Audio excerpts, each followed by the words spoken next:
ceritanya ketika hampir di akhir dari cerita Yosua dan bangsa Israel.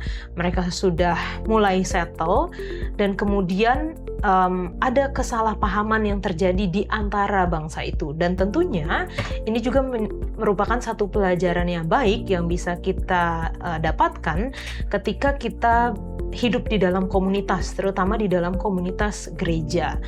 Semua orang perlu supaya bisa merefleksikan dan mengambil pelajaran daripada baik itu keberhasilan, ya kalau berhasil ya dipelajari apa yang bisa membuat berhasil, lalu kalau dia gagal dipelajari kegagalan. Cuma satu yang perlu kita perhatikan adalah jangan juga terjebak di dalam apa yang orang bilang itu sebagai survivor by bias.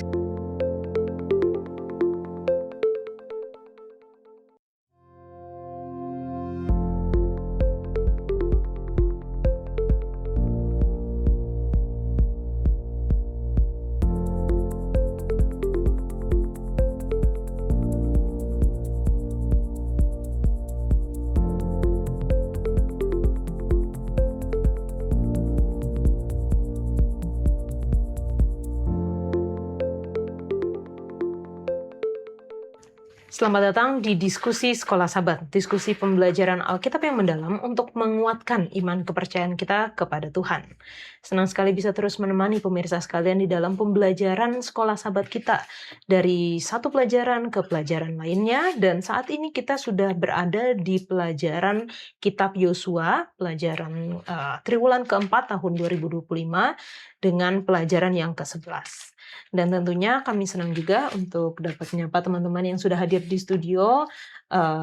Kita akan berdiskusi bersama, dan juga untuk pemirsa sekalian yang setia menyaksikan, mengikuti program Diskusi Sekolah Sabat dan telah menuliskan di kolom komentar YouTube channel Diskusi Sekolah Sabat. Untuk yang pertama, boleh minta kesediaan dari Emi untuk membacakan. Oke, dari Naili Rumpadon. Terima kasih semua sudah menyampaikan pencerahan pelajaran Sekolah Sabat.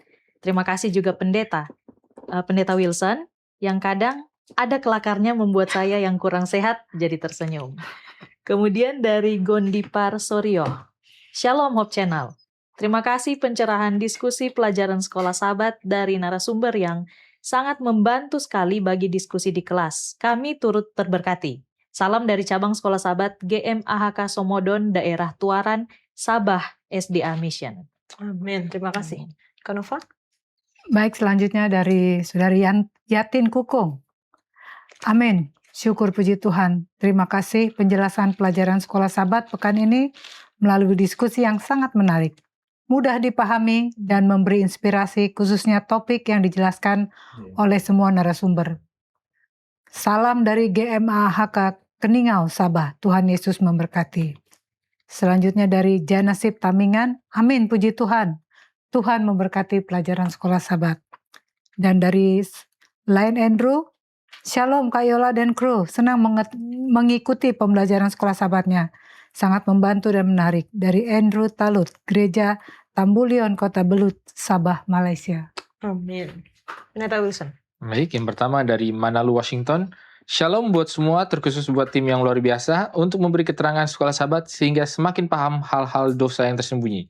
Tuhan memberkati, salam dari Kota Cirebon. Berikutnya dari Alvin Sape.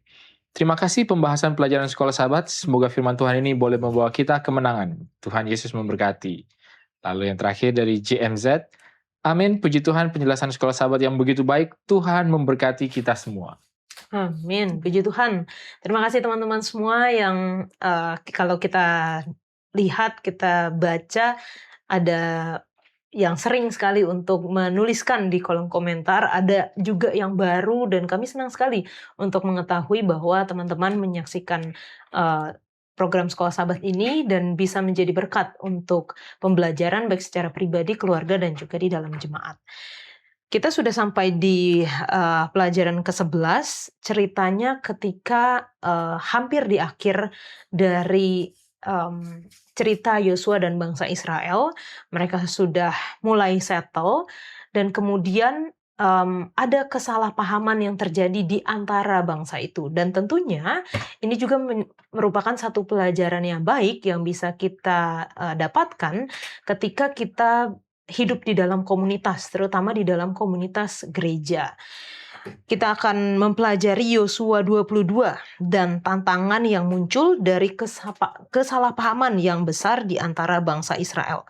Mengapa berbahaya untuk mengambil kesimpulan yang gegabah tentang perilaku orang lain? Mengapa atau bagaimana kita dapat memupuk kesatuan di dalam gereja? Mengapa penting untuk selalu mengingat cakupan yang lebih besar dari panggilan kita dan tidak terjebak pada gangguan yang ada.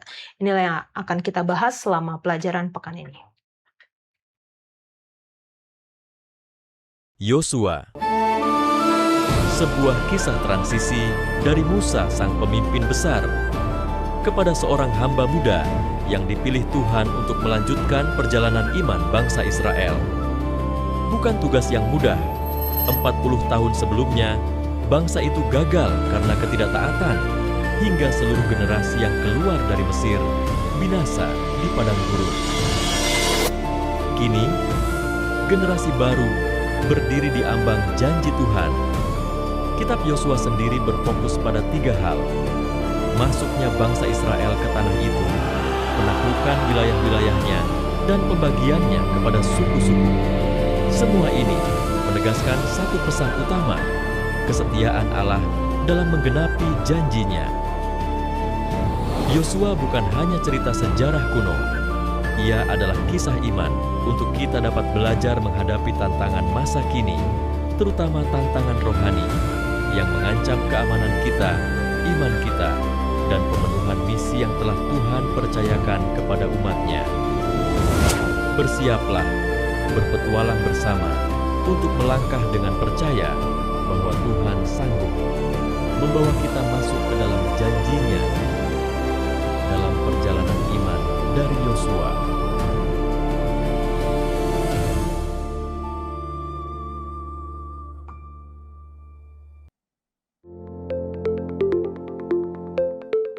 Pelajaran ke-11 dengan judul Hidup di Negeri Ini. Ayat hafalannya terdapat di dalam Amsal 15 ayat 1. Jawaban yang lemah lembut meredakan kegeraman, tetapi perkataan yang pedas membangkitkan marah. Kita akan membuka diskusi kita dengan doa dibawakan oleh Emi. Oke, kita berdoa. Tuhan, kami sangat bersyukur kami boleh ada di tempat ini untuk mendiskusikan dan belajar lebih dalam lagi tentang pelajaran di Sekolah Sabat dan pendalaman Alkitab. Kami memohon kiranya Roh Tuhan menyertai kami, sehingga ketika kami akan belajar, kami boleh menemukan apa yang Tuhan mau untuk kami lakukan dalam hidup kami, dan kiranya Tuhan juga memberkati semua pemirsa Hope Channel yang menyaksikan, sehingga lewat program ini boleh menjadi berkat juga untuk mereka. Kami bersyukur dan kami berdoa di dalam nama Yesus yang adalah Juru Selamat kami. Amin. Amin. Terima kasih, Emi. Mungkin pertanyaan pertama adalah ketika kita akan mempelajari mengenai kesalahpahaman orang atau bangsa Israel, teman-teman yang di sini pernah nggak sih mengalami hal yang sama, disalah mengerti oleh orang lain atau malah salah paham terhadap orang lain? Kalau dari Kanova. Ini terjadi beberapa tahun lalu ya, jadi mungkin saya balik cerita. Waktu itu anak saya memang sekolah di luar Indonesia, jadi seperti biasa dia tiap akhir tahun balik. Nah, kebetulan saya kenal teman saya yang punya travel ya. Jadi saya pesanlah dari dia tiket PP. Pendek cerita udah siap, tapi waktu mau balik beberapa waktu kemudian tiba-tiba anak saya bilang, "Mam, bisa dimundurin gak waktunya? Kayaknya saya nggak bisa, jadi harus di reschedule." Oke, karena saya sudah di mobil, saya kan nggak bisa ngetik, saya telepon langsung ke agennya itu ya. "Ini anak saya mau dimundurin, besoknya bisa nggak?" "Oh bisa tante." "Oke, di itu ya kasih tahu harganya." Oke, setelah saya tutup, berapa lama dia kirim, tapi SMS. Kan saya nggak bisa apa, saya cuman buka gitu, saya baca nambah 500.000 karena sembari jalan mungkin ya. Ternyata dia nulisnya 5 juta dan saya okein gitu kan. Oke gitu kan. Lumayan ya. Bukan lumayan lagi, saya shock juga. Jadi begitu saya lihat angkanya karena nggak konsen ya, Saya okein, tiba-tiba datang tagnya, saya bilang, kok 5 juta? Saya bilang, kenapa 5 juta? Iya kan Tante, itu ditulisnya. Aduh, saya bilang, tulis aja kalau kamu tulis ini penting gitu, kamu telepon langsung. Dia soalnya pakai SMS, atau tulis 5 juta gitu, pakai 500.000 kita baca di jalan. Kayak kwitansi gitu ya. Terbilang, tertulis. Jadi saya jelas, ya sudah mau dibilang apa, ya sudah beli. Jadi saya bilang, aduh, ya itulah kesalahpahaman yang benar-benar bikin saya shock. Tapi ya pelajaran dari situ bahwa komunikasi itu harus jelas gitu ya. Jadi nggak salah paham. Betul. Kalau dari Emi gimana? Kalau dari aku sih Kak, mungkin kalau kesalahpahaman dengan orang secara langsung mungkin pernah tapi aku lupa. Tapi ada kesalahpahaman yang agak sedikit lucu juga ceritanya. Jadi waktu itu pernah sempat lakukan pelayanan masyarakat kan. Terus di situ ada banyak anak-anak, di mana di lokasi itu mereka kurang buah. Nah, jadi bertepatan ketika ada buah yang saya bawa dari pasar, itu buah mangga. Saya ingat banyak sekali, dan karena di pikiran saya mereka jarang makan buah ini, jadi yang pertama saya lakukan adalah saya kupas, saya potong dagingnya, bagikan ke mereka. Nah, itu saya lakukan kurang lebih 6-7 buah. Nah, jadi di buah yang ke-8 mungkin ada salah satu anak dia inisiatif bilang, "Oh, nanti saya saja yang potong." Jadi ketika dia potong, saya di pikiran saya kayaknya nanti mau dapat dagingnya. Tapi salah pahamnya mungkin dia berpikir saya mungkin suka bijinya, karena saya selalu kasih daging, bijinya yang saya makan. Jadi ketika dia potong, dagingnya dia bagikan, bijinya dia kasih ke saya. Jadi agak lucu waktu itu, tapi mungkin seperti itu kesalahpahaman yang pernah terjadi sebelumnya. Oke. Kalau Pendeta Wilson? Ya, sebenarnya sih ini yang lucu dan ringan aja gitu ya. Jadi kan kalau pagi-pagi kan siapin anak-anak sekolah kan, mereka sekolah pagi tapi kan harus siapin makannya kan. Jadi biasanya itu istri saya tuh suka bangunin saya jam 5. Oke, udah bangun dong, masakin nasi di rice cooker gitu kan. Jadi suatu ketika dia lihat saya bangun sendiri, keluar gitu kan, habis itu masuk. Wah, dia udah senang aja kan, nggak usah dibangunin apa. Pas pagi lihat loh, kok belum dimasak, tadi keluar ngapain? Lah, tadi pagi kan keluar karena kebangun cuma ke toilet. Gitu. Jadi kadang-kadang memang apa ya, kan nggak disuruh kan, jadi ya menurut saya nggak disuruh, ya saya lakukan apa yang mau, yang hanya disuruh aja gitu kan. Jadi mungkin ya menarik juga lah, jadi kita harus ya, seperti tadi Emi kan, harus komunikasi, harus dikonfirmasi ulang. Dan itulah mungkin pelajaran kita pada pekan ini. Betul, karena kita akan melihat sebuah cerita di mana ini di akhir ya, sudah hampir akhir lah, di kitab Yosua sendiri pun di 2 pasal terakhir, 22, 23, 24. Nah, di pasal 22 ini dikatakan bahwa Yosua manggil orang Ruben, orang Gad, dan suku Manasye yang setengah itu, dan berkata, kamu sudah memenuhi janjimu, kamu tidak meninggalkan saudara-saudaramu. Dan di ayat 4 dikatakan sekarang Tuhan telah mengaruniakan keamanan kepada saudara-saudaramu. Oleh sebab itu kamu boleh pulang ke tempatmu. Dan kita kalau misalnya melihat di cerita sebelumnya atau di awal-awal dari kitab Yosua, kita tahu bahwa mereka suku-suku ini adalah orang-orang yang atau bagian dari bangsa Israel yang minta untuk tinggal di seberang sungai ya, kalau nggak salah. Nah, mungkin dari Pendeta Wilson boleh kasih latar belakang lah. Ini siapa mereka, lalu apa komitmen mereka, berapa lama mereka ikut berperang, atau jarak waktunya, dan apa yang akan terjadi sekarang gitu. Oke, jadi kita tahu bahwa ketika bangsa Israel itu memutari Kanaan, kan jadi dari kita kan kalau petanya kan Mesir kan di bawah kiri, terus Israel tuh Kanaan itu kan di kanan atas. Jadi kan mereka mutar kan sebelum nyebrang Sungai Yordan itu sebenarnya udah daerah Kanaan. Dan ketika pada saat itu masih dipimpin oleh Musa, mereka melihat nih 2-3 suku ini, yaitu Ruben, Manasye, setengah Manasye, dan Gad ini melihat, oh ini kan kami kan mungkin entah kenapa mereka sukunya lebih berhasil dalam beternak, sehingga ternaknya banyak. Oh ini kayak tempatnya landai, cocok untuk jadi, ya udahlah kami di sini aja, boleh nggak?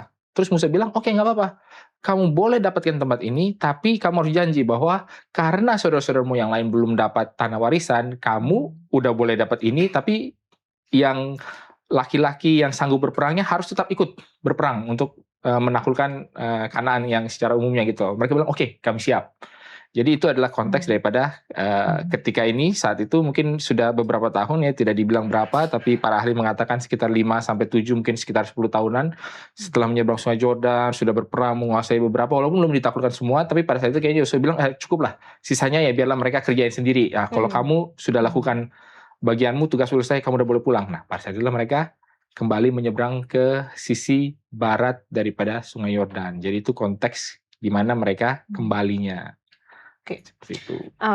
Apa yang bisa kita pelajari sih dari komitmen 2,5 suku bangsa Israel ini, Emi? Kalau dari pelajaran ini sih Kak yang aku lihat, ada satu poin menarik yang bisa aku ambil juga secara pribadi adalah komitmen itu ya memang sesuatu yang perlu dilakukan kan, sebuah janji gitu.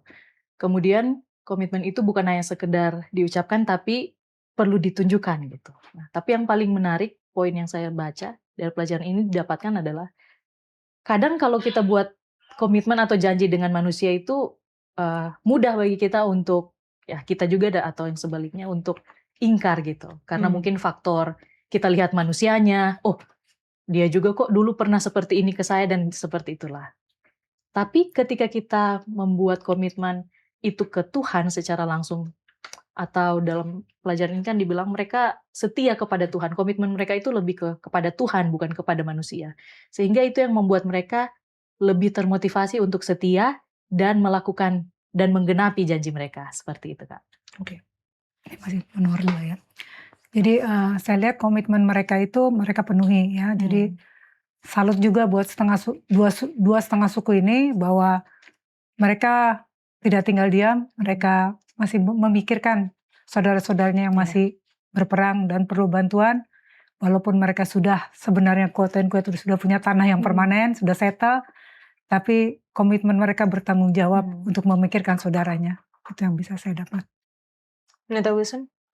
Ya, mungkin selain komitmen adalah mereka menyadari bahwa sebenarnya ini mereka lebih enak gitu, dalam arti kan mereka sudah menikmati terlebih dahulu apa yang lainnya belum nikmati. Jadi mereka kayaknya udah dapat bisa dibilang udah dapat DP-nya dulu lah gitu ya. Jadi walaupun semuanya belum ditaklukkan, tapi bagian sudah ditaklukkan, mereka sudah nikmati.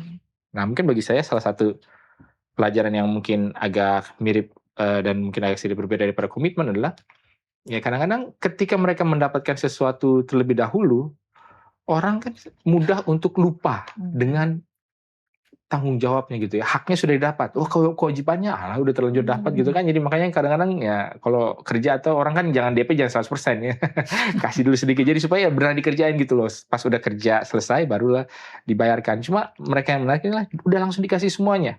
Jadi sebenarnya tidak ada tidak ada lagi yang bisa dijadikan upah karena upahnya sudah diterima seluruhnya.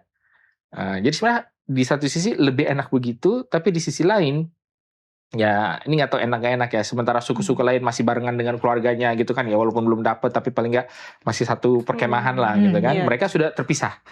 Nah jadi kalau bagi saya pelajaran yang kita bisa ambil adalah ya memang hidup itu adalah pilihan ya. Mungkin kadang-kadang kita dapat enaknya, tapi ada sisi nggak enaknya. Tapi apapun itu, semua itu adalah pilihan dan setiap pilihan itu ada konsekuensi dan ada komitmen dan kita harus menjalaninya. Dan pada saat ini ya kedua setengah bangsa ini mereka sudah setia di dalam menjalankan tugas dan tanggung jawabnya dengan segala risikonya.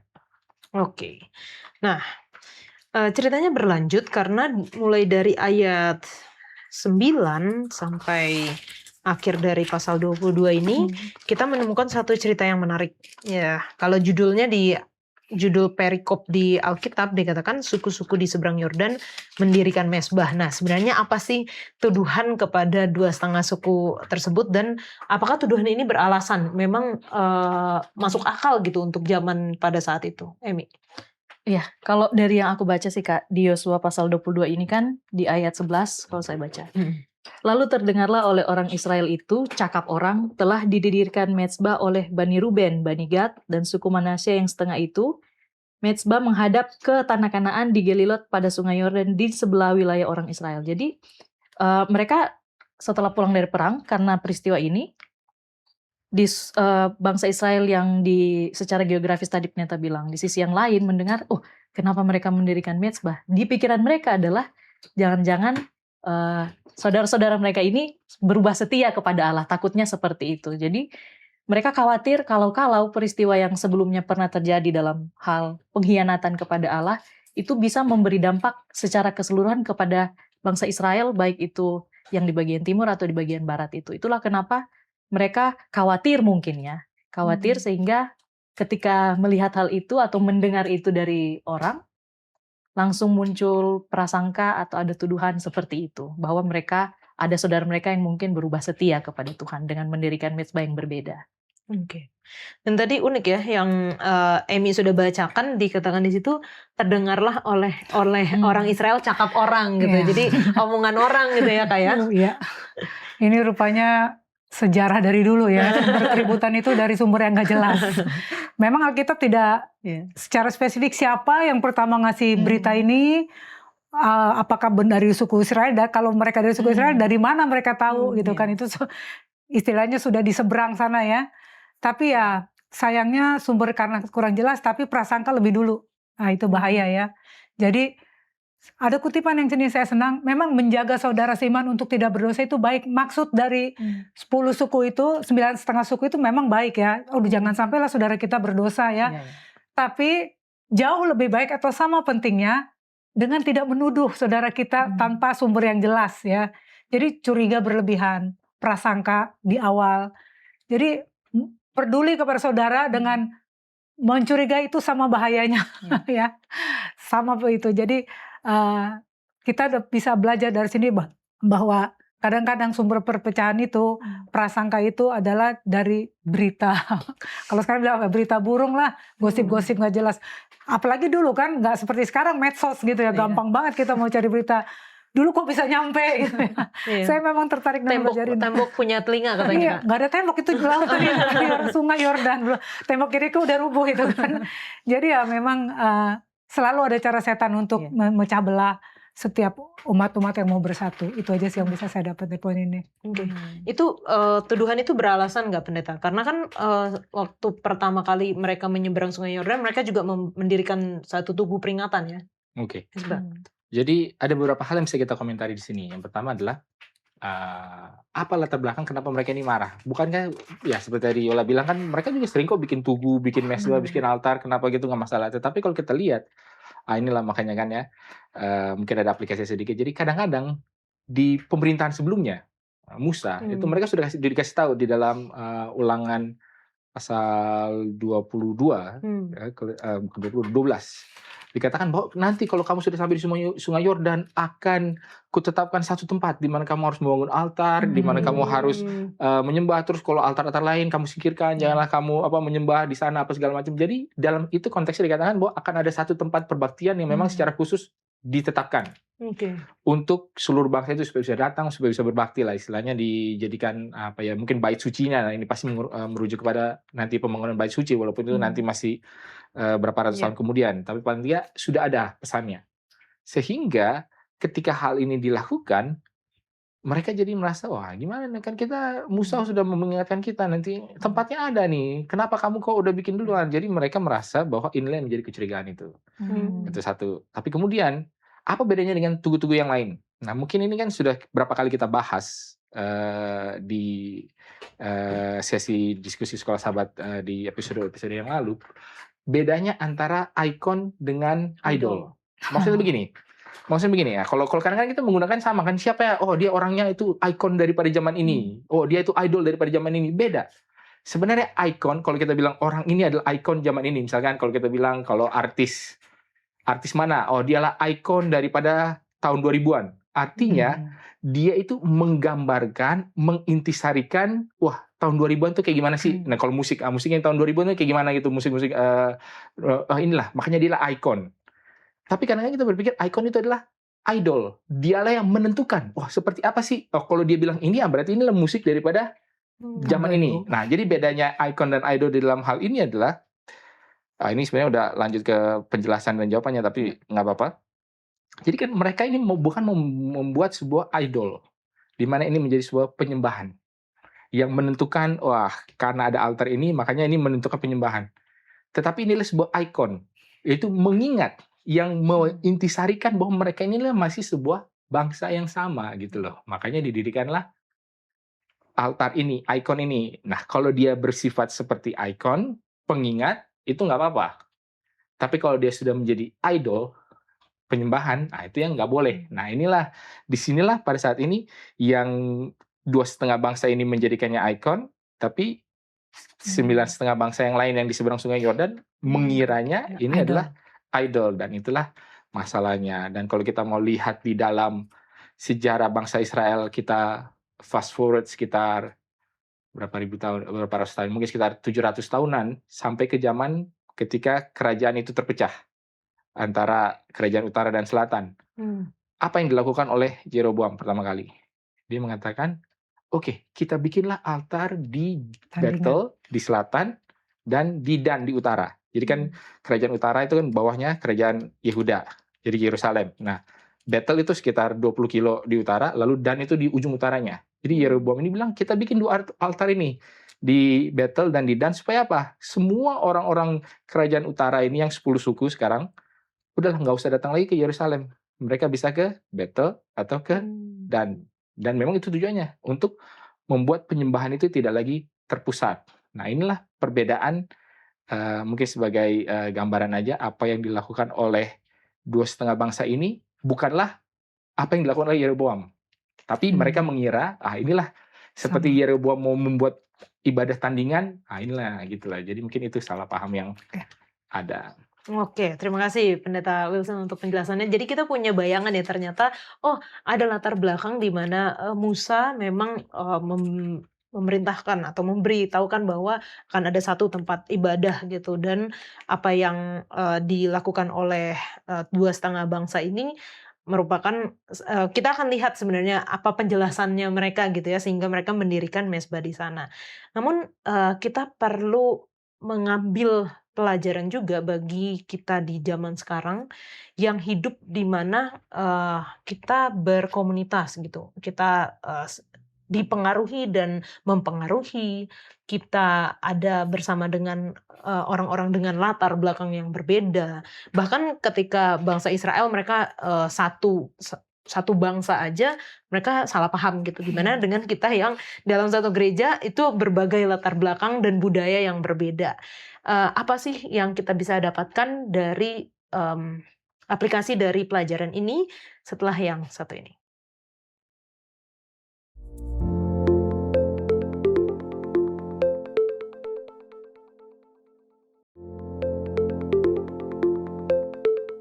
Secara aplikasi, sejauh mana kita bisa mengurus ya, urusan orang lain nih. Seperti tadi yang Kak Nova sudah katakan bahwa kadang kabar-kabar gosip gitu ya. Apakah seperti bangsa Israel ini kita harus mengkonfirmasi atau malah kita mengabaikan atau seperti apa? Kalau dari Emi? Kalau menurut aku sih Kak, karena aku mungkin belum banyak pengalaman di untuk yang di gereja seperti apa salah paham. Tapi kalau aku mau posisikan diri jadi anggota dulu, karena kan kita harus tahu ada kan yang bagian anggota, ada juga yang bagian yang pemimpin, yang harus gitu. Kalau jadi anggota bagi saya pun, kalau seandainya perbedaan pendapat kan di gereja atau komunitas pasti ada. Kalau seandainya itu tidak berhubungan secara langsung dengan saya, atau itu tidak saya nilai tidak secara khusus mengakibatkan perpecahan, itu saya lebih baik menghindari. Atau kalau ada sesuatu yang saya rasa perlu saya sampaikan, mungkin saya akan datang secara empat mata ke orangnya. Beda lagi mungkin kalau dalam konteks sebagai pemimpin, itu seperti apa saya masih belum terlalu paham. Oke. Kalau untuk hal ini sebenarnya Alkitab sudah sedikit kasih guidance ya, di dalam Matius 18 ayat 15 sampai 17. Di sini, apabila saudaramu berbuat dosa, tegurlah dia di bawah 4 mata. Jika ia mendengarkan nasihatmu, engkau telah mendapatnya kembali. Jika ia tidak mendengarkan engkau, bawalah seorang atau 2 orang lagi, supaya atas keterangan 2 atau 3 orang saksi, perkara itu tidak disangsikan. Jika ia tidak mau mendengarkan mereka, sampaikanlah soalnya kepada jemaat, dan jika ia tidak mau juga mendengarkan jemaat, pandanglah dia sebagai seorang yang tidak mengenal Allah atau seorang pemungut cukai. Jadi sebenarnya Alkitab sudah memberikan step-step bagaimana untuk mengurus orang yang bermasalah gitu ya. Tapi mungkin di zaman sekarang dikatakan 4 mata. Saya pun jujur kalau ada orang yang saya tahu salah, langsung saya 4 mata, mungkin saya juga belum belum terlalu berani karena takut tersinggung kan. Ada baiknya saya hubungin pendeta, ya saya ceritakan mungkin pendeta aja nanti yang langsung dulu 4 mata sama orang tersebut atau tua-tua yang bisa dipercaya lah ya. Jadi mungkin itu sedikit tips untuk menghindari konflik. Karena siapapun gak suka ditegur, sekalipun dia salah. Kalau kita bilang, kamu salah, paling jawabannya, emangnya kamu siapa, ya kan? Tapi kalau mungkin orang yang berkepentingan, yang punya otoris seperti pendeta, ketua sidang, mungkin itu akan lebih diterima. Jadi sampai di situ dulu, kalau ada sesuatu yang mengganggu kita dan kita tahu, gak ada salahnya kita sampaikan dulu sama tua-tua jemaat atau satu orang pendeta lah untuk menegur lebih dulu. Itu lebih aman menurut saya. Oke. Kalau tadi yang dibacakan oleh Kak Nova itu kan memang kalau saudaramu berbuat kesalahan atau berbuat dosa gitu ya. Tapi kalau misalnya kayak bangsa Israel ini yang masih kabar-kabar gitu. Gimana nih kalau dari pendeta? Jadi memang kalau yang Alkitabiah adalah tidak bersifat pasif. Oke. Ya, apa segala sesuatu itu kan dikonfirmasi. Jadi kan kalau bahkan nih kalau kita bicara soal yang bukan soal menegur kesalahan lah. Kalau kamu tahu perbuatan yang baik tapi kamu tidak melakukannya, maka kamu berdosa. Itu kan ada yang seperti itu. Lalu kemudian ada kisah di mana ketika Yesus mengatakan ketika membedakan orang kan, yang sini bilang ketika aku di dalam penjara, ketika haus, ketika aku makan, kamu memberikan aku. Jadi maksudnya perlu orang-orang yang memang perhatian, peduli dan istilahnya mau jadi busybody gitu loh, yang memang mau ikut campur gitu kan. Jadi memang kalau dibilang apakah sampai sejauh manakah kita bisa mengurus perbuatan orang lain, ya kalau bagi saya hidup berkomunitas itu adalah sesuatu yang Alkitabiah. Dan dalam hidup berkomunitas memang kita harus ikut campur satu dengan yang lain, urusan orang lainnya. Dia kekurangankah, kita bantu. Dia kelebihan, ya kita harus minta sama dia gitu loh. Kenapa kita datang ke dia? Karena ya kita tahu dia berlebih gitu loh. Dan dia sebagai orang yang berlebih, dia juga harus tahu bahwa dia berlebih dan dia harus meminta gitu. Sebaliknya, kalau dia kekurangan, ya kita harus datang ke dia untuk memberi.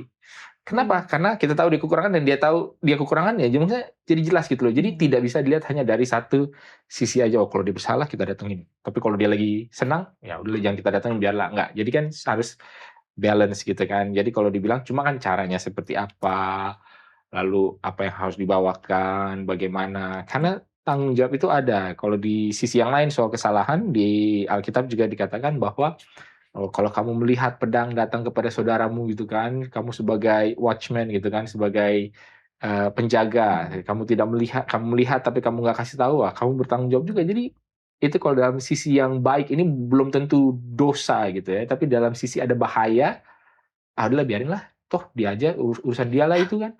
Nanti kalau dia kenapa-napa baru saya bantu, enggak. Jadi mencegah itu juga perlu, gitu kan, inisiatif untuk memberikan peringatan. Nah ini kan tidak juga harus dalam bentuk teguran gitu, oh dia salah.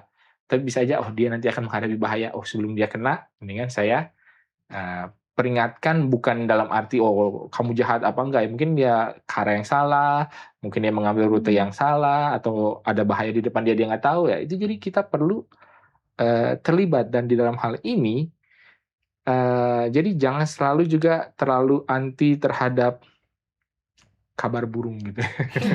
Walaupun harus kita telaah, kita konfirmasi, kita ini, dan pada saat ini memang ya inilah yang mereka lakukan. Dan baik juga karena kan dipilih kan orang-orang, diutus beberapa orang, terus ada pemimpin utusannya, lalu kemudian ada perwakilan dari kelompok-kelompok. Jadi kalau bagi saya ini adalah sesuatu yang sebenarnya adalah contoh yang baik. Dan tadi Kak Nova juga menyebutkan hal yang penting. Jadi memang penting ada orang yang di-designate gitu, yang memang ditentukan sebagai ya orang yang membawa pesan ini, sehingga bukan personal lagi. Karena memang ini tugas dia. Ya kalau dalam kehidupan berjemaat ya memang ini tugas pendeta. Jadi kalau pendeta tiba-tiba datang terus bertanya, lah kau mau orang lain yang nanya, dengan pendeta lah yang nanya gitu kan. Nah, mungkin seperti itu juga. Jadi kita juga harus dari sisi yang memberikan kabar atau mencoba menginikan, dan dari sisi yang menerima juga lah Harus ya memang harus terima dilaksanakan. juga walaupun agak sedikit berlawanan juga dengan Matius 18 ya. Matius 18 bilang apa? Kalau kau melihat temanmu bersalah, kau datang duluan gitu, nggak harus pakai perantaraan. Nah, ini jadi Ya. bagaimana ya? Saya bukannya mau membenturkan kedua konsep ini ya, tapi tentu ada konteks dan porsinya di Ya. mana oh, Lihat kita situasi datang ya. ya, lihat situasi gitu kan. Kadang-kadang atau memang sebenarnya perlu datang duluan karena kan kalau nggak mempan baru ajak pendeta gitu. Tapi mungkin kalau teman baik yang kita kenal baik, saya itu bisa lah ya. Tapi kalau orang yang biasa umum-umum kita yang datang tuh rasanya gimana Iya. gitu ya. Dan tadi satu yang saya highlight dari Pendeta Wilson adalah itu secara komunitas artinya penting banget kita punya hubungan baik dengan Oh, orang iya. gitu. Artinya kalau sama teman sendiri, apalagi teman yang dekat gitu ya, kalau dia berbuat salah ataupun mungkin akan menuju ke sana, kita mudah gitu untuk memberitahukan karena memang kita punya hubungan yang baik gitu. Tapi kalau misalnya kita nggak punya hubungan yang baik dengan banyak orang di dalam komunitas kita, tentu kita akan rasa canggung juga. Saya jadi campurin hidup dia nggak ya, gitu ngatur-ngatur nggak ya. Nah itulah yang pentingnya, dimana kita harus berhubungan baik dengan komunitas kita juga. Oke. Tadi sudah sempat disebutkan oleh Pendeta Wilson, tapi apa yang setelah itu dilakukan oleh 9,5 bangsa Israel itu, dan kenapa dipilih satu orang sebagai, yaitu Pinehas sebagai kepala delegasi? Emi. Ya, kalau yang di ayat 13 Kak, Yosua pasal 22 kan di sini dikatakan, kemudian orang Israel mengutus kepada Bani Ruben, kepada Bani Gad, dan kepada suku Manasye yang setengah itu ke tanah Gilead, Imam Pinehas bin Eleazar, dan ayat 14 seterusnya. Seperti yang juga Pendeta Wilson tadi sampaikan, yang mereka lakukan adalah mengutus utusan gitu untuk menyelesaikan. Dan satu pelajaran yang bisa saya ambil mungkin dari sini adalah, kalau di komunitas sekarang juga kan, kadang ketika ada berita, kadang dibiarkan, kadang tidak diselesaikan. Tapi ternyata hal itu perlu untuk diselesaikan, dan salah satu caranya adalah dengan menunjukkan niat mau menyelesaikan itu, ya kita harus dibicarakan seperti itu. Itulah kenapa diutus Imam Pinehas untuk pada waktu itu mereka menyelesaikan permasalahan kesalahpahaman yang ada. Oke. Bijak nggak kalau menurut Kanova? Sangat bijak. Sangat bijak. Ini suatu tindakan yang membuat mungkin mereka semakin dewasa ya setelah perjalanan 40 tahun, akhirnya mereka dewasa bagaimana menghadapi konflik ya. Jadi kita tahu juga yang diutus Pinehas seorang imam, dan dia juga punya track record yang bagus waktu di Baal Peor kalau nggak salah ya, waktu terjadi perzinahan dan dia meredamkan murka Tuhan dikatakan. Jadi memang orang-orang yang punya track record bagus itu bagus jadi negosiator ya. Ditambah lagi dengan para pemimpin, jadi nggak suku by suku langsung menyerang, itu memang konfliknya akan lebih besar lagi. Tapi dengan memilih seorang Imam Pinehas, kemudian pemimpin dari setiap suku, itu adalah keputusan yang sangat bijak dan sangat netral. Pendeta Wilson? Ya mungkin ketika kita memimpin delegasi, sebenarnya kalau kita lihat pencapaian daripada Finehas ini kan, dia kan orang yang kalau di dalam bilangan pasal 25 ya, ketika Balak menyuruh Bileam, lalu Bileam antara mau nggak mau, akhirnya ujungnya pergi juga, nggak bisa, malah diberkati. Tapi Bileam kan kasih bilang, kalau kamu membuat mereka berdosa, nggak usah saya kutuk pun, mereka akan terkutuk oleh Tuhan sendiri. Akhirnya kan ya inilah bercampur baur dalam mereka kan dengan orang-orang di sana kan, sampai akhirnya Pinehas yang menikam, menombak lah, melembing itu kan dua orang yang sedang melakukan perzinahan gitu lah ya. Nah ini si Pinehas ini. Nah fakta bahwa dia yang dipilih memang berarti memang mereka melihat bahwa perlu seorang sosok yang berani untuk mengambil tindakan, gitu kan, untuk kalau ada sesuatu yang salah dan perlu dilakukan sesuatu, ini si Pinehas ini bisa nih.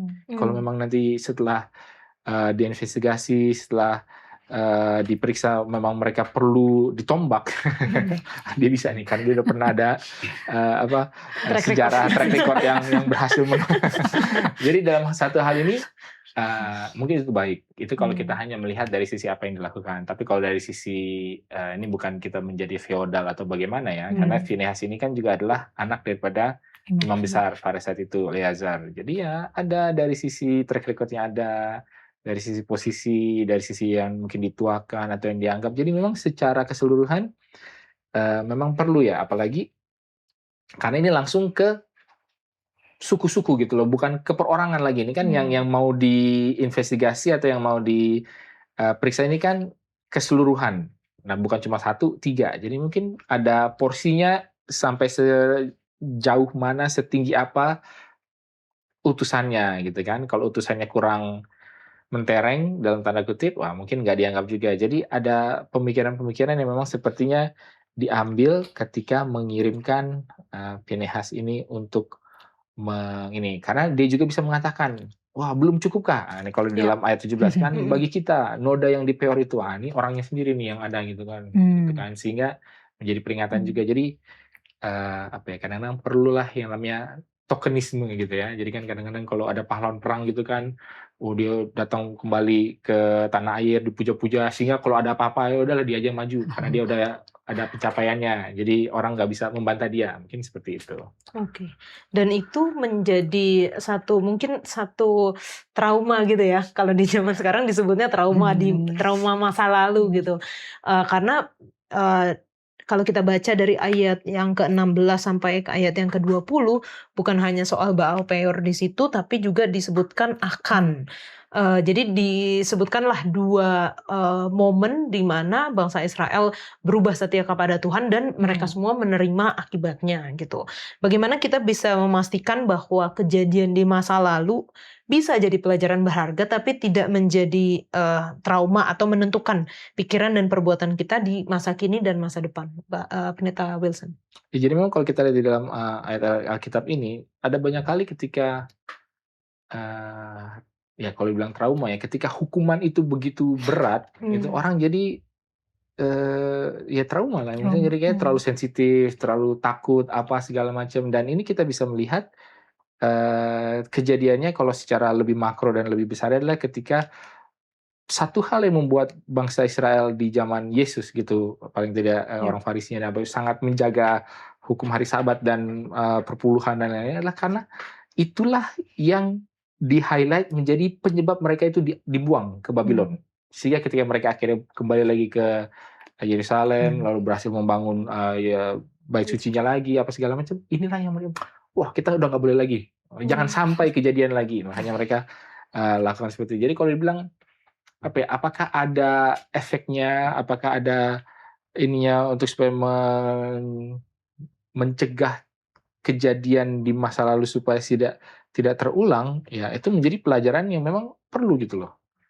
Semua orang perlu supaya bisa merefleksikan dan mengambil pelajaran daripada baik itu keberhasilan, ya kalau berhasil ya dipelajari apa yang bisa membuat berhasil, lalu kalau dia gagal dipelajari apa yang membuat kegagalan. Cuma satu yang perlu kita perhatikan adalah jangan juga terjebak di dalam Masa lalu. apa yang orang bilang itu sebagai survivor by bias gitu loh. Nah ini yang berbahaya. Jadi misalkan, oh saya bisa bertahan karena ini. Akhirnya semua dipaksakan harus seperti ini gitu. Saya bisa selamat atau saya bisa sembuh. Atau kalau orang yang paling menyebalkan ini kan kasih kesaksian.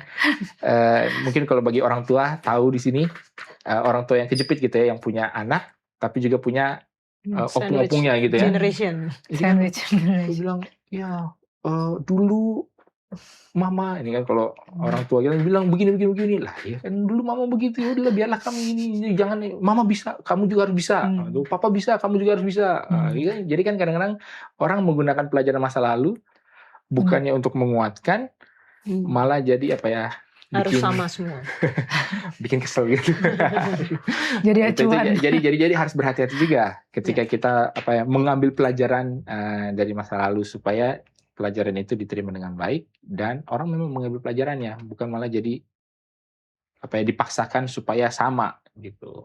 Oke, terima kasih Pendeta untuk penjelasannya. Dan teman-teman, kita akan lanjutkan setelah yang satu ini.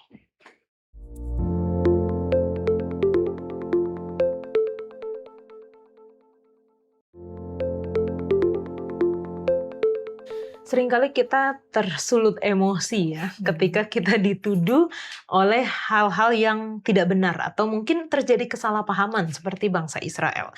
Bagaimana caranya supaya kita bisa mengaplikasikan ayat hafalan kita ya, di mana dikatakan jawaban yang lemah lembut meredakan kegeraman, tapi perkataan yang pedas membangkitkan marah. Terlebih lagi apalagi kalau kita orangnya emosian. Gimana, Mi? Kalau aku sih Kak, berdasarkan beberapa pengalaman aku yang biasanya kalau marah langsung ngomong itu akan lebih parah, lebih berantakan gitu lah. Jadi aku belajar bahwa ternyata lebih baik itu diam dulu sejenak. Diam supaya mungkin sambil berpikir, sambil bisa menenangkan diri, dan sambil melakukan itu ya adalah sangat dibutuhkan untuk berdoa juga. Karena ini ada satu kalimat di pelajaran sekolah sahabat ini dikatakan, di bagian hari Jumat, mereka yang didorong oleh Roh Kristus akan memiliki belas kasihan yang sifatnya sabar dan manis budi. Jadi dengan kekuatan kita mungkin akan sangat sulit, apalagi kalau kita punya kecenderungan emosional atau marah. Tapi hanya dengan kekuatan dari Tuhan, kita disanggupkan untuk melakukan itu. Jadi memang diam dulu lalu berdoa, seperti itu. Oke. Jadi Kak Nova juga udah bilang ya, kalau ditegur siapapun juga kayaknya langsung tersinggung gitu ya. Gimana Kak? Ya ini sebenarnya pertanyaannya seperti nyerang saya ya. Saya tuh orang yang pada dasarnya jangan coba Senggol. senggol. Apalagi sampai dituduh. Tapi mungkin sering waktu ya, umur juga makin bertambah, makin tua gitu ya. Akhirnya saya sadar bahwa sebenarnya lebih banyak nggak gunanya orang yang cepat emosional ya. Dituduh, entah itu benar, entah itu salah. Ada baiknya seperti tadi katakan berdoa itu jauh lebih bagus. Saya ingat waktu anak-anak saya masih di rumah ya, itu kayaknya mungkin anak-anak kalau ngeliat saya stres semua gitu ya. Kalau ada kesalahan, saya baru panggil nama, ini apa lagi nih ya. Saya nggak cek dan recheck dulu gitu. Saya langsung, kenapa kamu begini? Apa sih mam gitu ya. Tapi saya lihat suami saya yang udah jelas-jelas anaknya nakal dipanggil, suruh duduk, mari kita berdoa. Itu kayak makanya itu match Kak. itu setelah dia berdoa mungkin tetap dihukum tapi udah berkurang kali ya emosinya ya. Jadi sorry ya, Dedi harus pukul kamu. Berapa kali perjanjian kita biasanya gitu kan?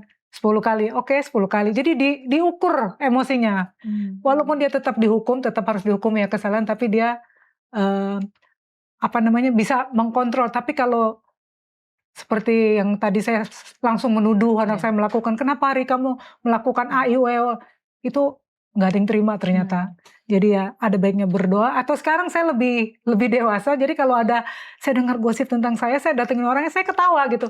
Gue dengar gitu ya. Jadi saya bawa tertawa sengaja supaya emosinya terendam. Jadi yang bermasalah dengan saya pun, ada juga rasa sungkanya ya. Jadi dengan tertawa di awal, saya sudah coba mengurangi sedikit emosi dengan tuduhan yang nggak betul. Itu aja praktikal ya, praktikal saya lakukan itu. Jadi ada ayat Alkitab lain yang mengatakan bahwa kata-kata yang tepat adalah seperti apel emas di pinggan perak gitu ya. Maksudnya apa ya? Kalau itu tepat ya kata-kata itu seperti sesuatu yang emas di tengah, yang lain perak-perak. Oh ini emas nih, kayaknya memang dia lebih berharga sendiri gitu ya. Itu satu. Yang kedua yang juga mirip-mirip adalah nama baik itu lebih berharga daripada permata. Jadi mungkin yang pertama adalah untuk supaya kita bisa menghindari hal ini terjadi, memang kita harus punya nama baik gitu loh. Sehingga nama baik ini menjadi buffer. Atau mungkin bukan nama baik lah. Reputasi itu adalah buffer. Kalau dia reputasinya baik, hal-hal yang jelek itu akan kayaknya enggak. Kalau hal yang baik, oh iya pasti gitu kan. Kalau dia reputasinya baik. Kalau dia reputasinya jelek, hal-hal yang baik, kayaknya nggak mungkin adiknya. Tapi kalau hal yang jelek, memang dia begitu gitu. Jadi seperti apa ya, reputasi itu mempercepat atau memperkeras. Ya reputasi baik, yang diperkeras hal-hal yang baiknya gitu, yang dipercepat gitu kan. Jadi penting untuk menjaga reputasi supaya jangan keseringan kena kabar-kabar burung ini, mungkin satu. Lalu kemudian yang kedua adalah penting juga punya SOP.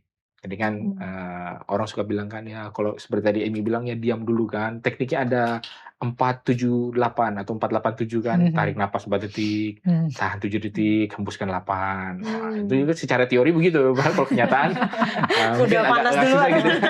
Tapi paling tidak harus ada rencana plan gitu ya, supaya kalau ini terjadi apa yang kita lakukan. Apakah kita akan engage, apakah kita akan mundur dulu, apakah kita akan diam, atau kita langsung gas. Nah, ini kan, dan itu semua perlu dipraktekkan. Jadi yang bagian ketiganya adalah ya lebih sering, mana yang lebih sering dilakukan, itulah yang akan kita terbiasa untuk lakukan gitu. Jadi semakin sering kita membiasakan untuk berdiam dulu, ya harapannya kita akan lebih terbiasa, refleks kita dari otak kita ini bisa di-rewire untuk lebih tenang. Jadi mungkin kira-kira cara-cara seperti inilah yang memang bisa mengembangkan atau membuat kita bisa menjawab dengan lemah lembut. Nah, mungkin dengan hal lain seperti ini tadi. Oke. Dan kalau kita lihat ceritanya sepertinya happy ending di Yosua 22 itu bukan hanya dari sisi Pinehas dan pemimpin-pemimpin yang lain yang datang mengkonfirmasi, tetapi juga reaksi dari dua setengah suku ini gitu, dimana mereka nggak langsung emosi, nggak langsung marah, tapi mereka menjawab dengan lemah lembut dan mereka memberitahukan apa yang sebenarnya mereka inginkan atau mereka buat gitu. Dan ini merupakan satu pelajaran juga bagi kita, apalagi ketika kita berada di bagian kita ditegur oleh orang lain yang mungkin saja itu adalah satu kesalahpahaman. Tapi bagaimana reaksi kita itu bisa menentukan apakah akan happy ending atau akan bad ending gitu ya. Oke. Satu lagi mungkin pertanyaan, bagaimana kita dapat mengembangkan ya budaya untuk mendengarkan, karena bagi 9,5 suku itu ketika mereka telah menyampaikan concern mereka juga mengambil waktu untuk mendengarkan jawaban. Kan kita jarang nih, kadang-kadang kita pengennya kita kasih tahu apa yang menjadi pendapat kita doang, tapi kita sulit untuk mendengarkan orang lain atau mengerti sudut pandang orang lain, dan terlebih lagi untuk tidak menghakimi orang lain. Ya, kalau menurut aku sih Kak, jadi mungkin yang bisa dilakukan adalah kadang kan mudah untuk langsung merasa diri saya benar gitu, sudut pandang saya benar. Jadi mungkin supaya bisa terlatih lebih mendengarkan dan lebih banyak bertanya gitu. Sekalipun mungkin terlihat benar, tapi coba tanyakan, konfirmasi gitu. Saya dengar seperti ini, apakah memang benar? Kalau menurut ini, apakah seperti ini? Jadi mungkin dengan bertanya ketika kita mendengar jawaban orang, itu sambil kita melatih diri juga untuk, mungkin dari sudut pandang dia seperti ini, mungkin maksud dia seperti ini. Jadi lebih banyak coba untuk bertanya seperti itu. Oke, jadi mungkin teknik yang pertama yang paling penting adalah cara berkomunikasi ya. Ya, betul. Itu penting sekali, dan puji Tuhan memang selama hampir 16 tahun ini saya di pekerjaan saya dilatih untuk mendengarkan komplainan orang, caci makian orang, dan saya tidak bisa melawan atau bersikap arogan ya, karena mereka klien saya. Jadi banyak sekali mengejarkan saya, banyak komplainannya, marah kemana, udah sampai ke perusahaan kemana. Sebenarnya simple ya, saya bilang, oke Pak, nanti saya bantu, hanya seperti itu aja, saya bantu, nanti saya lihat ya Pak masalahnya di mana. Walaupun saya juga nggak yakin apakah itu bisa selesai sebenarnya apa enggak, karena saya tahu kan klausul-klausul yang ini kayaknya nggak mungkin, tapi nggak bisa saya katakan, nggak bisa Pak, nggak bisa, itu nggak bisa. Jadi nanti saya datang ya Pak, saya diskusikan sama manajemen, apa yang Bapak beratkan supaya saya bisa cari jalan keluar. Sesimpel itu aja, orang sudah reda, dan seringkali berakhir bahkan lebih baik gitu ya. Oh ya Pak, maaf ternyata memang nggak bisa, tapi saya udah siapkan, tapi ada nih cara lain supaya Bapak bisa. Nah jadi hal-hal seperti itu yang jam terbang sih kali ya. 16 tahun kan nggak. Jadi ini juga yang terjadi dengan cerita yang dalam Alkitab ini. Jadi 2,5 suku ini punya skill komunikasi yang bagus ya. Dan mungkin untuk menghindari, sebaiknya juga kita antisipasi ya. Mungkin di awal harusnya mereka bisa kasih informasi dulu kali ya. Oke teman-teman yang di suku sana, kami dari sini akan mendiri. Ya, itu kalau secara manusia jadi biar nggak ada kesalahpahaman gitu kan. Ya, zaman dulu begitulah cara komunikasi. Sebenarnya sekarang banyak sekali ilmu yang harus kita bayar mahal cara berkomunikasi yang baik. Jadi hanya komunikasi yang harus kita toleransi perbesar lagi. Oke. Ya mungkin kalau dalam pertanyaan ini, bagaimana caranya supaya mengembangkan budaya mendengar, ya bagi saya sulit juga lah ya. Bukan sulit lah ya. Dalam posisi saya nih agak di satu sisi sebagai pendeta harus banyak bicara kan. Harus bisa bicara, tapi di sisi lain harus bisa mendengar juga. Jadi kadang-kadang memang sulit untuk menempatkan diri, ini sekarang saya harus bicara atau saya harus diam. Kalau orang lagi curhat gitu kan, mungkin kita dengarkan dulu. Tapi kalau kelamaan curhat, Pening. kapan gue ngomongnya gitu. Bukan kapan gue ngomongnya, maksudnya ya kita udah tahu lah masalah dia apa. Ya cukup lah daripada dia muter ya kita harus cut ya, dan kita harus nasihatin gitu ya. Jadi mungkin tapi yang bisa menjadi dasar daripada semua ini adalah sebenarnya kerendahan hati gitu ya. Tadi kalau komunikasi oke sudah dibilang lah, kerendahan hati. Kerendahan hati dari sisi apa? Dari sisi yang bicara atau yang punya masalah, ya dia juga rendah hati dalam arti ya, kalau gue ada masalah, kalau ada apa sesuatu yang salah gini nih, ya dia rendah hati karena ya gue nggak bisa tanggung ini sendirian gitu. Dan menurut gue ini ada sesuatu yang salah. Jadi ya gue merasa kayaknya saya tidak sanggup, makanya saya mau cerita, makanya saya mau selesaikan, makanya saya mau bereaksi gitulah, gitu kan. Tapi dari sisi yang satunya lagi ya rendah hati ya. Dalam arti ya bukan berarti saya tahu jawabannya, saya bisa semuanya, saya nggak perlu dengar, saya sudah pasti tahu lah, nggak perlu mengklarifikasi karena saya yakin dengan kemampuan nalar, kemampuan deduktif, induktif saya. Mungkin ini juga sesuatu yang bisa menolong kita supaya konflik resolution ini, supaya kita bisa terbiasa untuk mendengar itu bisa lebih dilatih dan tidak menghakimi, apalagi ya dalam konteks bergereja ini sesuatu yang penting ya. Kenapa? Karena kalau gereja ini lebih daripada bangsa, lebih daripada perusahaan, karena gereja ini di satu sisi tuh nggak jelas kenapa gereja ini ada. Apa yang menyatukan? Kalau bangsa, kita harus mau bertahan dari bangsa-bangsa lain. Kalau perusahaan, kita harus dapat profit, dapat cuan, kan? Tapi kalau gereja, apa yang kita bisa dapatkan? Kalau bilang kita dapatkan Tuhan, ya memangnya sendiri nggak bisa, memangnya di gereja lain nggak bisa. Jadi lebih perlu sesuatu yang bersifat soft gitu lah, karena nggak ada yang tangible, yang discrete-nya, yang langsung terukurnya. Kalau kamu datang gereja nanti kamu begini nih. Kalau kamu masuk 4 kali dalam 1 bulan, berarti nanti kamu dapat berkat ini, kan nggak ada aturan bakunya seperti itu. Jadi lebih perlu ya fleksibilitas, menyesuaikan diri, ya menerima. Mungkin seperti itu. Oke. Dan mungkin itu juga tadi yang pendeta katakan, kalau kita harus aktif gitu ya. Karena kalau dalam komunitas gereja banyakan pasifnya, itu secara pengalaman lebih banyak masalahnya di dalam gereja gitu ya. Tapi kalau nggak sembuh-sembuh gitu ya. Kalau aktif gitu, energinya tersalurkan gitu untuk pelayanan keluar, mungkin seperti itu ya. Oke. Ini cerita yang sederhana, tapi tentunya banyak poin-poin pelajaran yang kita bisa dapatkan, terutama dalam masalah penyelesaian konflik. Apa saja dalam cerita ini dan bagaimana kita bisa memastikan kesatuan gereja, dan mungkin secara pribadi apa yang bisa didapatkan. Ini. Ya kalau aku sih seperti yang tadi sudah diulang juga oleh Kak Nova, komunikasi sih itu penting. Jadi perlu ada komunikasi. Jadi bukan sesuatu yang hanya sekedar dibiarkan begitu saja, tapi harus diselesaikan dengan baik. Nah kemudian yang kedua Kak, yang aku bisa dapat juga secara pribadi, bahwa seperti Pendeta Wilson juga sampaikan, gereja itu kan terbentuk dari anggota gitu yang banyak.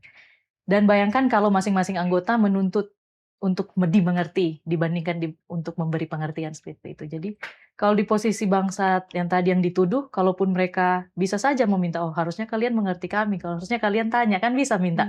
Tapi yang mereka lakukan pertama adalah mereka diam. Artinya mereka mengerti bahwa mungkin ada hal yang ada faktor yang membuat bangsa yang sisa itu, yang selebihnya itu berpikir demikian. Jadi yang saya pelajari adalah lebih baik kita masing-masing belajar untuk mengerti, baru memberikan pengertian itu daripada meminta pengertian.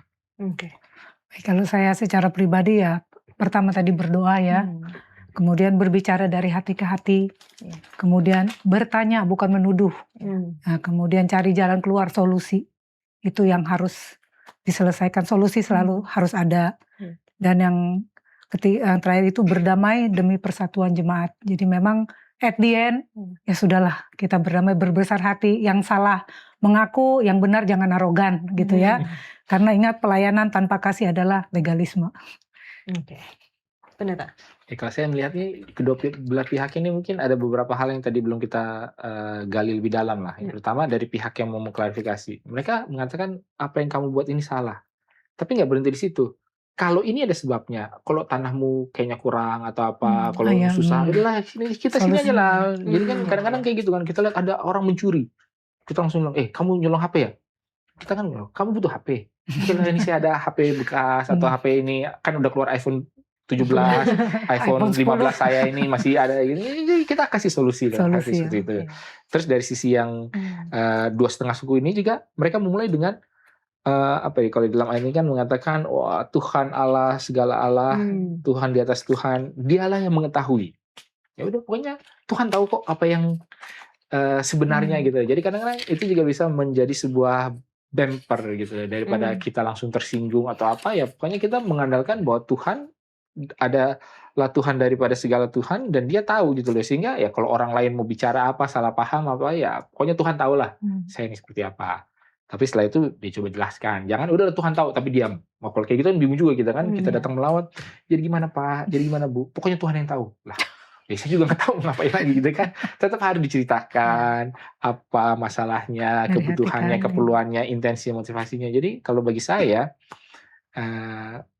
kita tidak bisa melihat bahwa ini seperti dua orang ini siap perang, terus kok tiba-tiba jadi berhasil bagus. Kita harus lihat bahwa dari sisi yang datang juga punya mau sisi berkorban, dan dari sisi yang didatangin pun juga ada dasarnya untuk mereka bisa tenang gitu. Jadi tidak dalam kehampaan, di dalam ruang hampa ini terjadi gitu kan. Memang udah ada feature-feature atau karakteristik-karakteristik yang baik dari kedua belah pihak ini. Mungkin pertanyaannya sekarang aplikasi bagi kita, supaya ini bisa kita terjadi resolusi konflik yang damai di dalam gereja, jemaat ataupun lingkungan kita, ya mungkin kita harus jangan mengharapkan orang lain yang punya karakteristik baik itu. Nah, kita lihat karakteristik baik apa yang kalau dari sisi yang datang apa nih yang baiknya, itu yang saya lakukan. Kalau dari sisi yang didatangi apa nih yang baiknya, itu yang saya lakukan. Jangan kalau lu datang ke gua ya lu harus tahu solusi dong, nggak gitu juga dong. Kalau gua datang lu harus rendah hati dong, ya nggak gitu juga gitu. Jadi jangan mengubah orang lainnya, sisi orang lain, tapi dari kitanya apa yang bisa kita ambil, seperti itu. Oke, itu satu kesimpulan yang baik ya Pendeta. Jangan harapkan orang lain yang berubah untuk kepentingan kita, tapi kita harus bisa menempatkan diri baik ketika kita berada sebagai Pinehas dan utusan-utusan lain, ataupun kita menjadi suku 2,5 suku itu, kita mengambil hal-hal yang baik dari mereka dan kita lakukan dalam kehidupan kita, sehingga dalam kehidupan berkomunitas, baik itu di keluarga, juga di pekerjaan ataupun di gereja terutama, kita bisa memiliki satu persatuan di dalam komunitas kita. Teman-teman kalau memiliki pertanyaan sehubungan dengan pelajaran kita, langsung saja tinggalkan di kolom komentar YouTube channel Diskusi Sekolah Sahabat, dan kita akan membahasnya.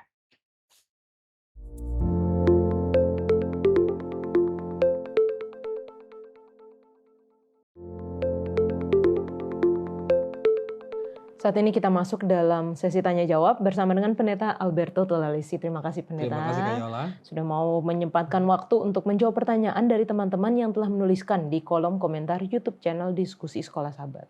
Untuk yang pertama ada pertanyaan dari akun Ada Tertulis. Saya mau bertanya, mengapa Tuhan menyuruh menggunakan batu untuk alat sunat, bukan pisau atau besi? Baik, terima kasih Kak Yola. Menarik nih Pendeta. Terima kasih untuk pertanyaannya. Baik, kita baca Alkitab. Kak Yola boleh baca Yosua 5 ayat 2 dan 3. Oke, Yosua 5 ayat 2 dan 3. Iya. Dikatakan, pada waktu itu berfirmanlah Tuhan kepada Yosua, buatlah pisau dari batu, dan sunatlah lagi orang Israel itu untuk kedua kalinya. Lalu Yosua membuat pisau dari batu, dan disunatnyalah orang Israel itu di bukit kulit katan. Baik, terima kasih. Jadi bukan batu begitu ya, tapi memang pisau dari batu. Itulah kebudayaan pada saat itu. Walaupun memang sudah dikenal juga penggunaan pisau dengan metal.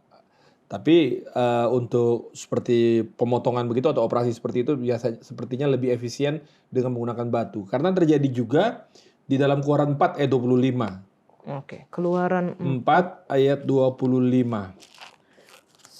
Saya bacakan Keluaran 4 ayat yang ke-25 dikatakan, lalu Zipora mengambil pisau batu, dipotongnya kulit katan anaknya, kemudian disentuhnya dengan kulit itu kaki Musa sambil berkata, sesungguhnya engkau pengantin darah bagiku. Jadi baik, terima kasih. Jadi kenapa pakai batu ya? Itulah waktu itu alat yang ada. Jadi batunya bukan batu polos begitu, tapi jadi pisau. Terima kasih. Oke, terima kasih penjelasannya Pak Pendeta. Pertanyaan selanjutnya datang dari Maidin Lakuman. Shalom, pertanyaan sunat adalah perjanjian Tuhan dan Abraham. Kenapa laki-laki saja disunat dan wanita tidak disunat? Apakah wanita tidak dapat bagian perjanjian itu? Dan apa tanda pengikut Tuhan zaman ini? Baik, terima kasih Kak Yola. Pertanyaan yang bagus sekali dari Bapak Maidin Lakuman. Ya. Baik, kita baca saja awal asal-usul tanda perjanjian Tuhan dengan Abraham. Mari kita baca Kejadian 17 ayat 10 sampai 12 Kak Yola. Tolong baca. Oke, Kejadian 17 ayat 10 sampai yang ke-12 dikatakan, inilah perjanjianku yang harus kamu pegang, perjanjian antara aku dan kamu serta keturunanmu, yaitu setiap laki-laki di antara kamu harus disunat. Haruslah dikerat kulit katanmu, dan itulah akan menjadi tanda perjanjian antara aku dan kamu. Anak yang berumur 8 hari haruslah disunat, yakni setiap laki-laki di antara kamu turun-temurun, baik yang lahir di rumahmu maupun yang dibeli dengan uang dari salah seorang asing, tetapi tidak termasuk keturunanmu. Jadi baik, terima kasih Kak Yola. Jadi memang di sini laki-laki ya yang disunat. Kenapa laki-laki? Laki-laki sepertinya representasi umat secara keseluruhan, dan itulah budaya pada saat itu ya. Jadi sama juga laki-laki yang dihitung. Bilangan 1 ayat 2 saya baca ya. Ya. Hitunglah jumlah segenap umat Israel menurut kaum-kaum yang ada dalam setiap suku mereka, dan catatlah nama semua laki-laki di Israel. Jadi laki-laki yang dihitung memang karena budaya pada saat itu. Tapi itu adalah gambaran daripada perjanjian antara umat Tuhan dengan Tuhan. Jadi menjadi perwakilan lah, artinya representasi seluruh umat itu adalah laki-laki. Jadi memang kitab suci juga baru kita lihat memang budaya laki-laki itu sangat kental sekali. Contoh di zaman perjanjian baru, Matius 14 ayat 21, kayak yang 5.000 orang itu siapa dia? Ya, Matius 14 ayat 21. Iya. Yang ikut makan kira-kira 5.000 laki-laki, tidak termasuk perempuan dan anak-anak. Jadi memang laki-laki yang dihitung biasanya. Jadi apakah perempuan tidak penting? Penting. Ada banyak dalam kitab suci tokoh-tokoh perempuan yang luar biasa. Ada Ruth, ada Esther, bahkan doa-doa juga dipanjatkan untuk perempuan. Contoh doa Mazmur 144 ayat 12. Ini harapan nih, doa buat anak-anak ini. 144 ayat yang ke-12 di sini dikatakan, semoga anak-anak lelaki kita seperti tanam-tanaman yang tumbuh menjadi besar pada waktu mudanya, dan anak-anak perempuan kita seperti tiang-tiang penjuru yang dipahat untuk bangunan istana. Baik, berharga dua-duanya, laki-laki dan perempuan. Tapi memang dalam budaya bangsa Israel pada saat itu, laki-laki lah yang menjadi representasi, perwakilan daripada umat pada saat itu. Sehingga memang yang diikat perjanjian adalah untuk tanda sunat adalah laki-laki. Nah, pertanyaan berikut, lalu tanda kita zaman sekarang ini apa dong? Ya, zaman sekarang ini apa dong? Bukan lagi sunat seperti itu ya, tapi sunat hati. Mari kita lihat kitab Wahyu. Karena ini adalah kitab untuk perjanjian, untuk akhir zaman. Inilah, mari kita lihat kitab terakhir dari Alkitab kita, Wahyu 12 ayat 17. Wahyu 12 ayat yang ke-17. Tanda daripada umat Tuhan ya. Maka marahlah naga itu kepada perempuan itu, lalu pergi memerangi keturunan yang lain, yang menuruti hukum-hukum Allah dan memiliki kesaksian Yesus. Iya, jadi tanda daripada umat Tuhan yang setia, gereja Allah yang sisa, adalah yang menuruti hukum-hukum Allah, dan katanya beriman kepada Yesus Kristus, ya, dan memiliki kesaksian Yesus ya. Jadi ini tandanya. Nah, orang Kristen juga kenal hukum Allah. Hukum pertama sampai hukum ke-10 itu biasanya semua orang Kristen mengakui ya. Tapi ada masalah di hukum ke-4. Dan menjadi tanda apakah kita ini umat Tuhan atau tidak. Ingatlah kuduskan hari Sabat. Karena ada banyak orang Kristen di sini berbeda pandangan tentang ini. Tapi ini adalah tanda. Jadi coba mari kita lihat di dalam Yehezkiel 20 ayat 12 dan 20. Kayak lo boleh bacakan. Yehezkiel Yehezkiel 20 ayat 12 dan 20. Oke. Di sini dikatakan ayat yang ke-12.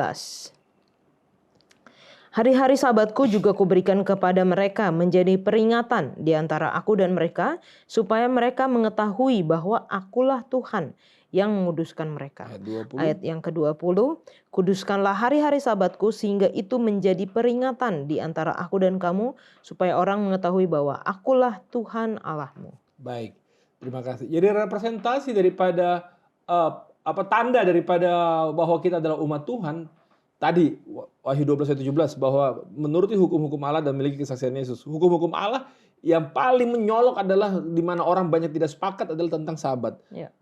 Dan kita harus itu menjadi tanda rupanya kalau kita setia dengan Allah, mengikuti tandanya bahwa kita dengar-dengaran kepada Tuhan, mengasihi Tuhan dengan segenap hati dan menuruti Dia, yaitu tentang hari Sabat, yaitu hari ke-7, yaitu hari Sabtu dalam bahasa kalender kita di Indonesia ini. Terima kasih. Kak Yala. Terima kasih banyak penjelasannya Pendeta. Saya juga pernah dengar bahwa di hukum keempat itu dinyatakan siapa Allah yang harus disembah ya Pendeta. Betul. Berarti yaitu Allah yang menciptakan dan di sana dikatakan. Jadi dia artinya jabatannya Ya. adalah pencipta. Wilayahnya adalah seluruh alam semesta ini, Iya. ya kan? Dialah Tuhan Allah kita. Dialah itu menjadi tanda untuk kita. Terima Setia kasih. kepada Dia. Terima kasih banyak Pendeta untuk penjelasannya. Semoga ini menjadi penjelasan yang baik untuk teman-teman yang telah bertanya dan juga untuk semua yang mendengarkan. Kita harus mengingat bahwa tanda kita di akhir zaman ini bukan sunat secara fisik, tetapi seperti tadi yang sudah dijelaskan, memiliki hukum-hukum, menuruti hukum Allah dan memiliki kesaksian Yesus. Bagi teman-teman yang memiliki pertanyaan sehubungan dengan kitab Yosua, silahkan tinggalkan di kolom komentar YouTube channel Diskusi Sekolah Sabat. Dan kalau misalnya ada pertanyaan lain seputar dengan Alkitab, Hope Channel juga memiliki program Tanya Jawab Alkitab Malam bersama dengan Pendeta Richard Sabuin. Saat ini kita akan kembali ke studio.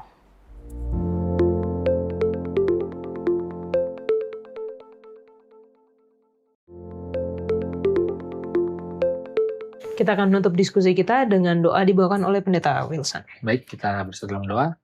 Ya Tuhan, Bapa kami dalam kerajaan sorga, kami bersyukur Tuhan di dalam pelajaran ini. Kami boleh mempelajari bagaimana kami boleh hidup bersama-sama di dalam suatu komunitas. Di dalam bagaimana bila mana ada konflik ataupun ada masalah, ada kabar-kabar, bagaimana cara mendekatinya, bagaimana cara boleh menyelesaikannya, sudah kami pelajari, diskusikan.